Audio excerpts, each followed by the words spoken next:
and faster until eventually it's almost as if you were never upset to begin with. AKA, your behavior doesn't change at all. And on a personal note, this is one that I found one of the easier ones to improve.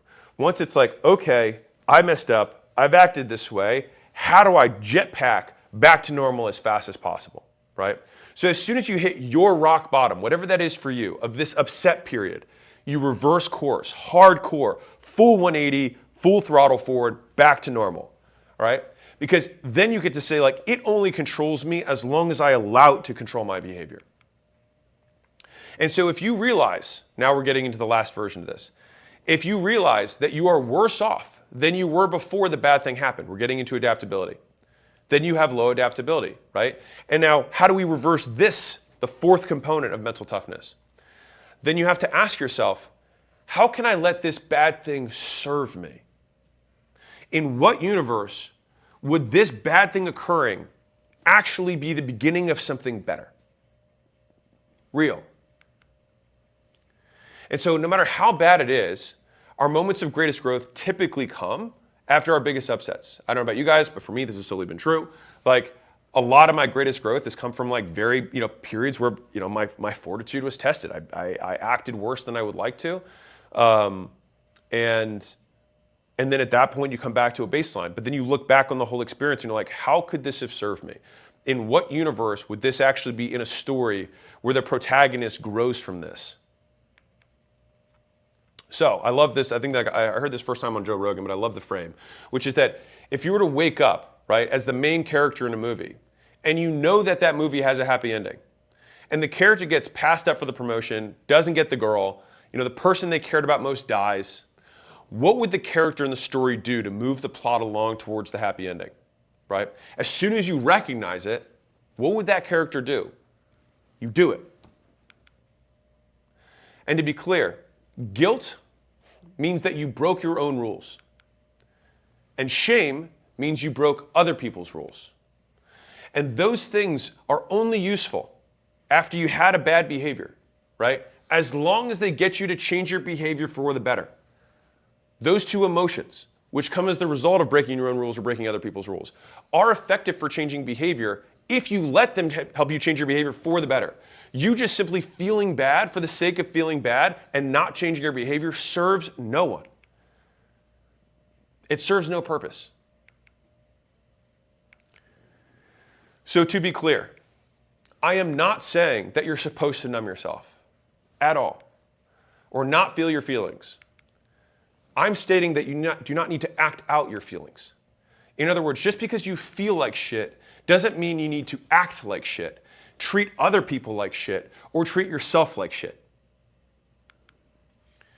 I think separating our feelings from how we behave is a sign of maturity, which has almost nothing to do with how old you are, only how skilled. And that means that you can work on it. And if that's not a hopeful message, I don't know what is. That's my internet troll disclaimer. So, hope you guys enjoyed that. I wrote that obviously in the lieu of my mom's death, and I wanted to better understand the feelings that I was going through and the behavior change as a result. And I was thinking to myself, like, okay, how can I use this to make me better, right?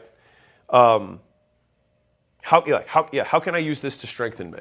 How can I become better as a result of this? Like, no one wants to think, man, my parent died. How do I get better from this? Like, it feels like an almost uncomfortable thought. But if you think about your parent dying, or your dog dying, or you getting broken up with, or whatever the bad thing that happened to you, right?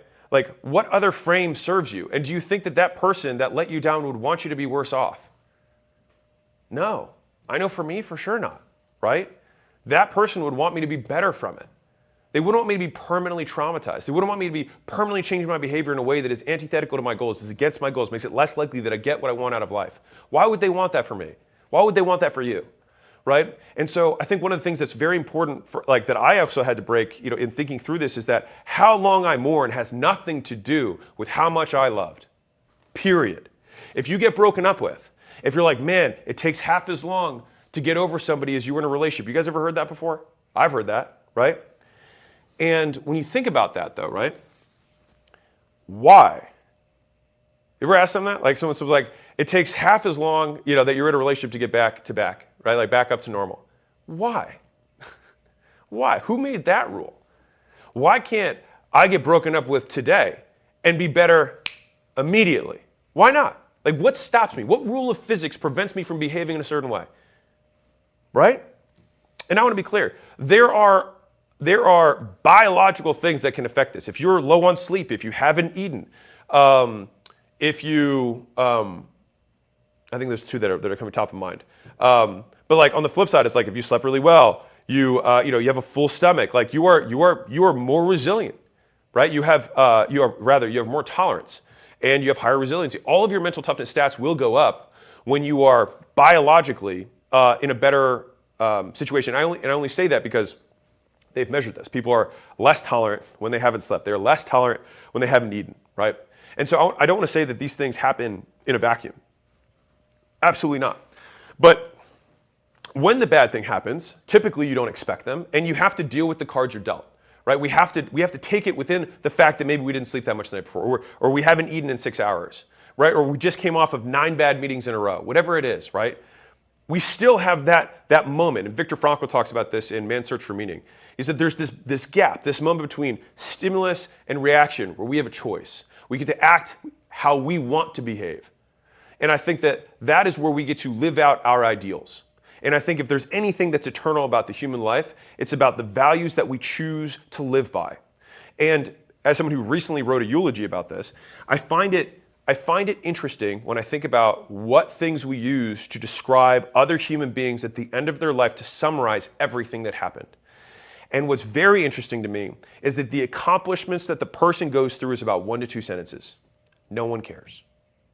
No one cares if you were the richest man in Babylon.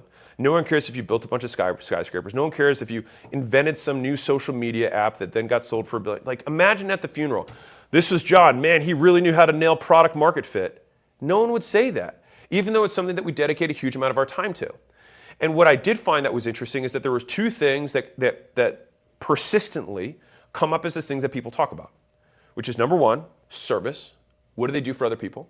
And number 2, character, which I see character fundamentally as skills, but skills in behavior on how we treat ourselves and others, which you could maybe just say are also service, right? But it's how did they behave and what did they do as a result of this idealistic behavior? And in thinking and unpacking all of this stuff while I was going through it, hopefully you guys enjoyed this, by the way. It was super elucidating. It was illuminating for me. It helped me understand it better. And for those of you who are curious, like I write to understand. I think some people come at writing from the perspective of like, I want to document all these things, and I think there's a component to that. But trying to take what you have in your head and write it out will show you how many gaps you have in your thinking, and it forces you to learn because there's no hiding